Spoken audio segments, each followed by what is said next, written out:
નમસ્કાર મિત્રો હું છું ડૉક્ટર મહેશ દાફડા, ભાવનગર. મિત્રો, મારે વાતો કરવી છે આ દેશના એ આઝાદી કાળની. મારે વાતો કરવી છે આ દેશના એવા સ્વાતંત્ર્ય સંગ્રામના શૂરવીરોની. મિત્રો, મારે વાતો કરવી છે અંગ્રેજોને નાકે દમ લાવનાર એ નરબંકાઓની. મિત્રો, એ સમયે ભારતના નવા વરાયેલા વાઇસરોય લોર્ડ મિન્ટોની અમદાવાદમાં એક યાત્રા નીકળી હતી.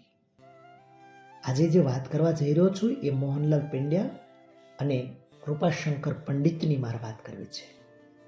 મોહનલાલ પેંડ્યા અને કૃપાશંકર પંડિત. મિત્રો, એ લોર્ડ મિન્ટોની જે અમદાવાદમાં યાત્રા નીકળી હતી, ઘોડાની બગીઓમાં લોર્ડ મિન્ટો, પત્ની ફાઉન્ટેન્સ અને અમદાવાદના કમિશનર મિસ્ટર બરોચ બેઠા હતા.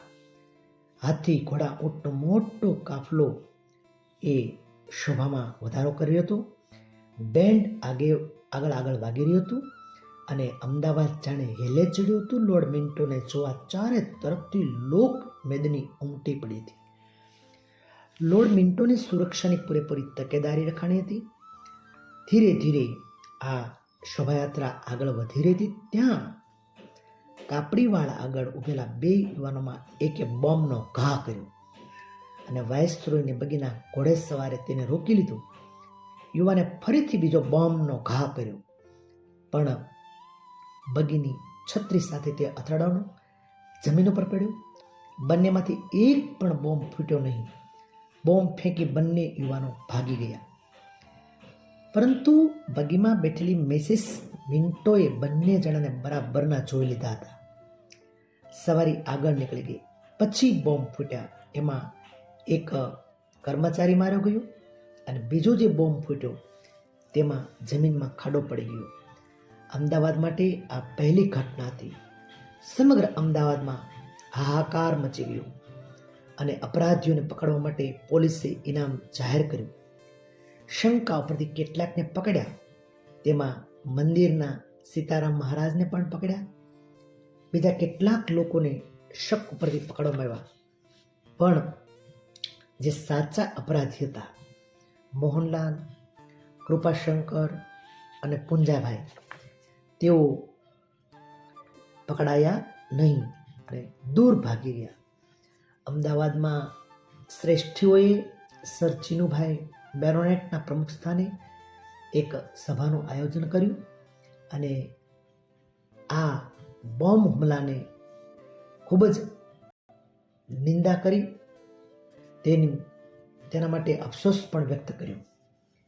મિત્રો, શકમમાં 15-20 માણસોને પકડેલા બધાને લોર્ડ મિન્ટોની પત્ની આગળ રજૂ કર્યા, કારણ કે તેમણે બોમ્બ ફેંકનારને બરાબર જોયા હતા અને સારી રીતે તે ઓળખતા હતા. મિસિસ મિન્ટોએ બધાને જોઈને સ્પષ્ટ શબ્દોમાં કહ્યું, આમાંનો એકેય ન હતો. જે હતો તે કોઈ બીજો જ હતો. તેને હું સારી રીતે ઓળખી શકું છું. પોલીસે બધાને છોડી મૂક્યા.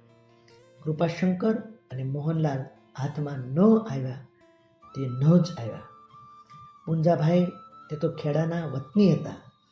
તે છેલ્લે સંન્યાસી થઈ ગયેલા.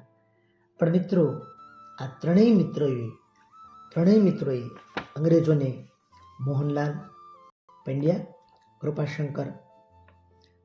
કૃપાશંકર પંડિત અને પુંજાભાઈ, તેણે અંગ્રેજોને મારી નાખવા માટે આ જબરજસ્ત જે સાહસ કર્યું હતું, એ સાહસને ખરેખર ખૂબ જ ધન્યવાદ.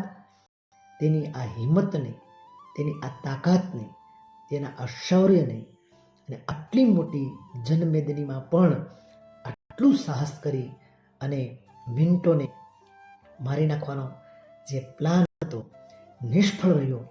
તેમ છતાં આ ત્રણેય વીર જવાનોએ પોતાની અદમ્ય સાહસ અને કદાચ પકડાઈ ગયા હોત તો પણ મોત માટે તૈયાર રહેનારા આવા મા ભારતીના સપૂતોને લાખ લાખ વંદન.